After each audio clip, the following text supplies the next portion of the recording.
Salarié, est-il nécessaire de démissionner pour se lancer dans l'entrepreneuriat à plein temps? Il est-il possible de concilier la vie de salarié et d'entrepreneur? Voici des questions qui régulièrement reviennent. Dans cette capsule salarié-entrepreneur, je vais partager avec vous mon avis sur la question. On se retrouve tout de suite après le générique.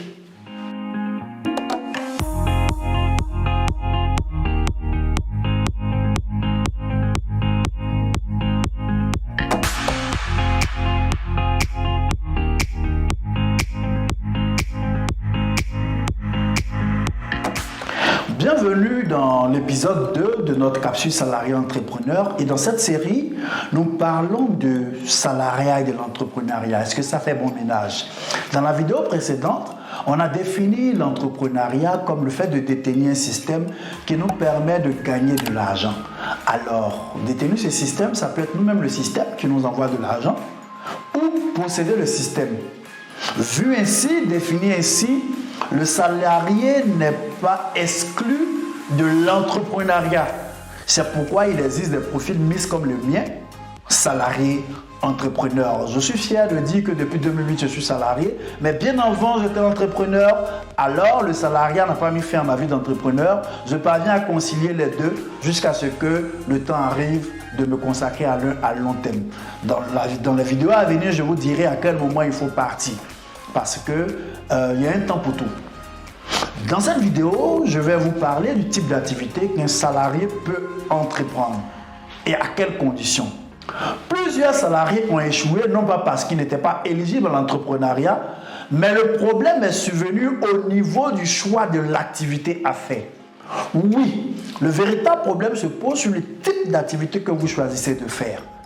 Vos échecs n'ont pas eu pour conséquence, n'ont pas eu pour cause le fait d'avoir entrepris, mais ont pour cause le type d'activité que vous avez choisi. J'explique que vous allez comprendre. On y va pas à pas.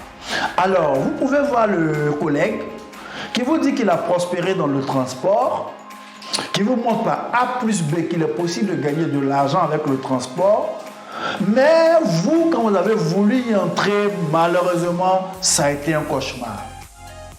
Vous voyez le cousin, la cousine qui dit qu'elle a prospéré dans le e-commerce, qu'elle parvient à importer les Chines parce qu'elle a suivi la formation Alibaba Pro du code Keystone Kobo et elle parvient à faire des millions juste en quelques mois. Vous avez voulu en faire autant, mais malheureusement, vos résultats n'ont pas été les mêmes. Êtes-vous victime d'une malédiction? Êtes-vous victime de l'injustice de la vie? Peut-être, je ne m'aventure pas sur ce terrain, mais je sais une chose. L'activité qui a marché pour X ne marche pas forcément pour Y parce que le succès dépend de notre profil. Encore plus quand on est salarié. Quand on est salarié, on choisit les activités en fonction de notre profil. La question que vous allez poser, c'est comment on découvre son profil? Alors, pour découvrir son profil, il y a 5 questions auxquelles vous devez répondre. Pour définir son profil, il y a 5 choses que vous devez faire. La première chose, c'est de poser la question de quelles sont mes raisons d'entreprendre? Je suis salarié, j'ai un bon salaire, ou je suis salarié, je n'ai pas un bon salaire. Mais qu'est-ce qui me motive à entreprendre? Pourquoi cette question est importante? Parce qu'en toute chose, avant de passer au comment, il faut d'abord répondre au pourquoi. Oui, le pourquoi. Votre pourquoi doit être fort, votre pourquoi doit être inébranlable. Parce que l'entrepreneuriat n'est pas un long fleuve tranquille. Et quand viendront les adversités, et quand viendront les échecs, et quand viendront les difficultés, si votre pourquoi n'est pas suffisamment fort, vous allez jeter l'éponge. Si vous n'avez pas un pourquoi suffisamment fort, vous ne ferez pas de sacrifice. Alors, ceux qui me connaissent savent que mon mardi est consacré au business. Pas que le samedi, je ne vais pas au travail, mais quasiment chaque mardi à partir de 21h, je travaille sur mon business jusqu'à parfois très tard dans la nuit, 3h, 4h. Je paye le prix, je fais des sacrifices pour avoir des résultats parce que mon pourquoi, ce qui me motive est fort. Et si je n'avais pas défini ce pourquoi d'emblée, facilement, j'allais jeter l'éponge. Première question à répondre, quelles sont mes motivations, moi salarié, pour décider d'entreprendre? La deuxième question à laquelle vous devez répondre si vous êtes salarié aspirant à l'entrepreneuriat, c'est quel est mon domaine d'expertise? En d'autres termes, qu'est-ce que je maîtrise le mieux? Qu'est-ce que je comprends le mieux? Qu'est-ce que je sais mieux faire? Il est bon, il est recommandé que l'activité dans laquelle vous voulez vous rentrer ait un lien avec votre expertise, avec votre domaine de prédilection, avec ce que vous aimez faire, avec ce que vous savez faire. Je dirais mieux, avec ce que vous savez faire. C'est ça votre expertise.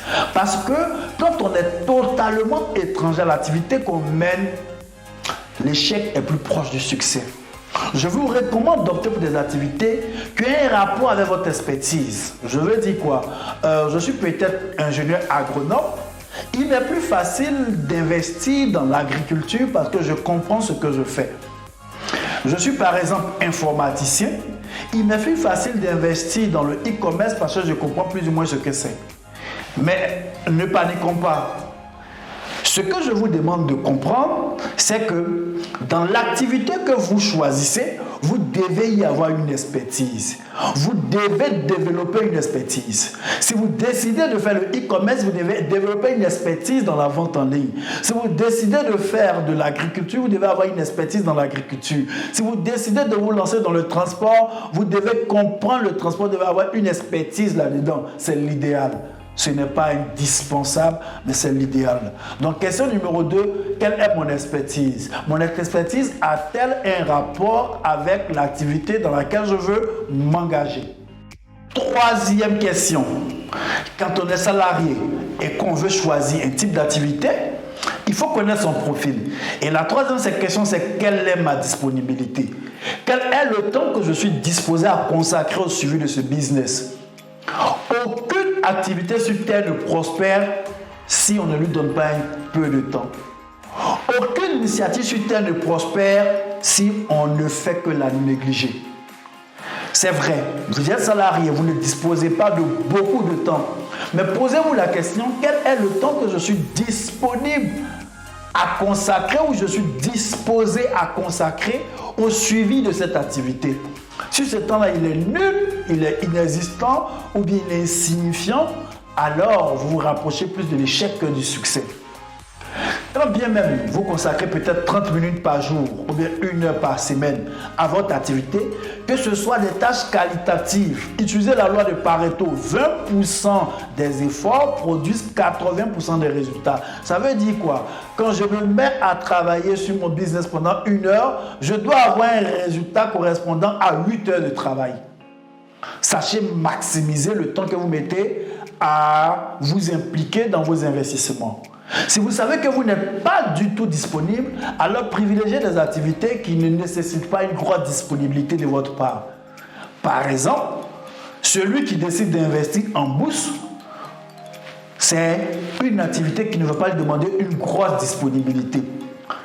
Il a su son portefeuille, certes, mais ça ne va pas lui demander vraiment des gros efforts.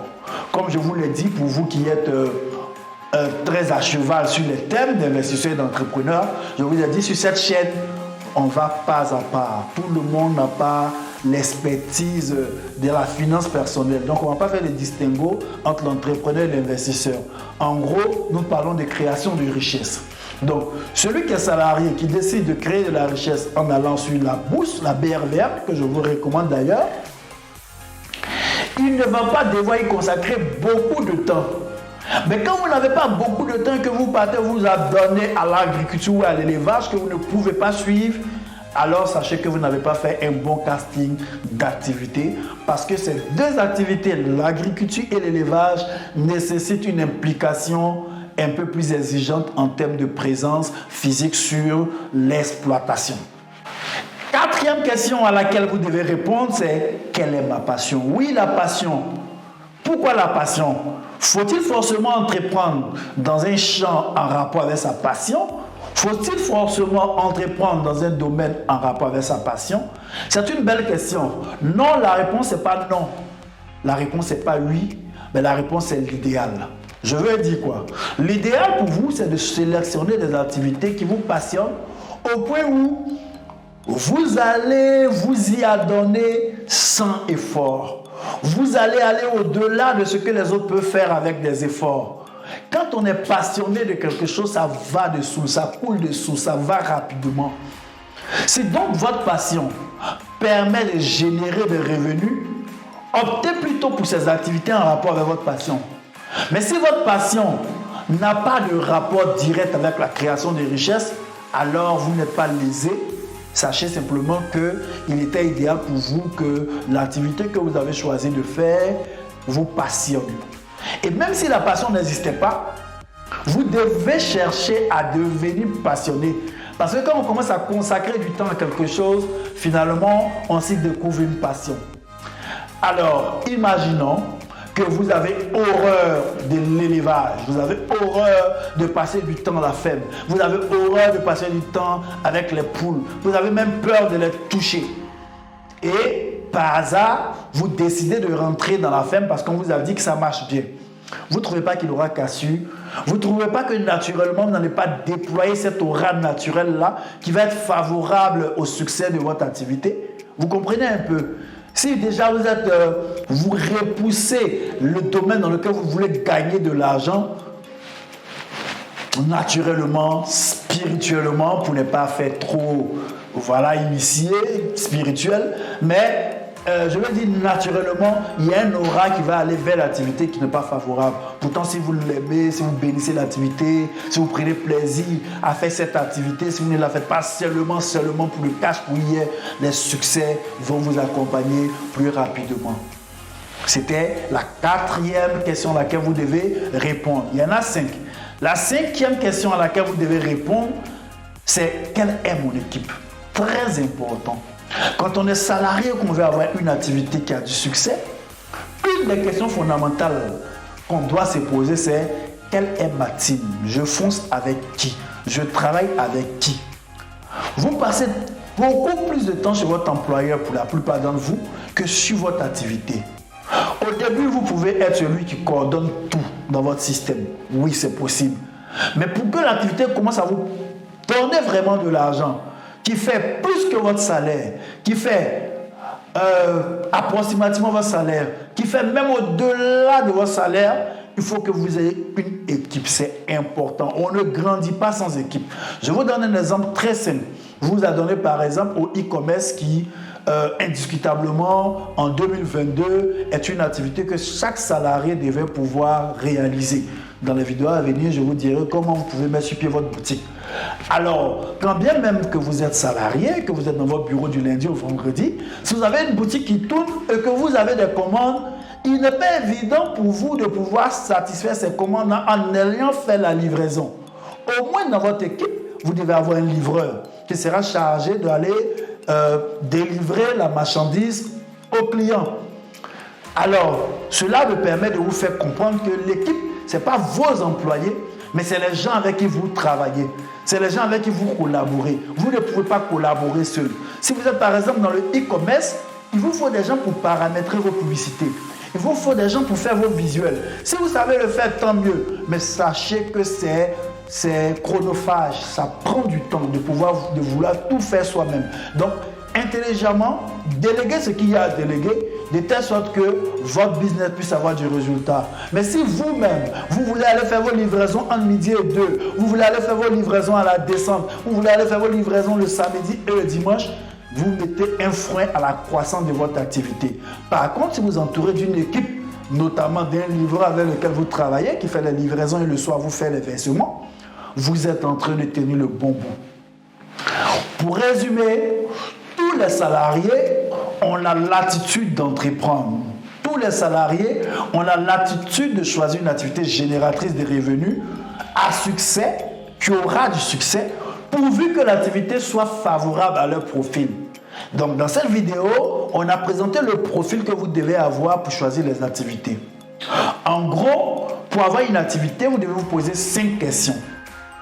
La première question, c'est: quelles sont mes motivations? Quel est mon pourquoi? La deuxième question, c'est: est-ce que l'activité que je mène, j'ai une expertise relative à cette activité ou bien ça fait partie de mon champ d'expertise? La troisième question que je devais vous poser, c'est quelle est la disponibilité? Quel est le temps que je suis capable de consacrer au suivi de cette activité? Quel est le temps que je suis capable d'investir sur cette activité? Parce que le temps aussi est un investissement. La quatrième question, c'est est-ce que cette activité dans laquelle je m'engage me passionne? Est-ce que ça me répugne ou ça me passionne? Si c'est une passion pour vous, tant mieux. Si ce n'est pas une passion pour vous, cherchez à être passionné de ce que vous faites parce qu'il n'y a que la passion qui apporte des résultats extraordinaires. Et enfin, si vous êtes salarié, que vous aspirez à faire des chiffres importants dans vos activités génératives de revenus, prenez le soin, prenez la peine de vous entourer d'une équipe. Une équipe ne signifie pas vos salariés, mais une équipe signifie des collaborateurs, des partenaires qui vont favoriser la délivrance de vos services, de vos prestations, de vos produits. J'espère que vous pourrez à partir de cette vidéo définir votre profil. Mais la bonne nouvelle, c'est que dans la prochaine vidéo, je vais encore vous partager avec vous des méthodes. Je vais partager avec vous des conseils pour vous aider à choisir les activités quand on est salarié et qu'on aspire à l'entrepreneuriat. C'était Christian Cobourg, salarié entrepreneur, auteur du livre à succès. Salarié entrepreneur, plus de 100 copies vendues en 3 jours et le livre qui rapporte, qui ramène plein de témoignages de satisfaction. À bientôt pour une autre vidéo.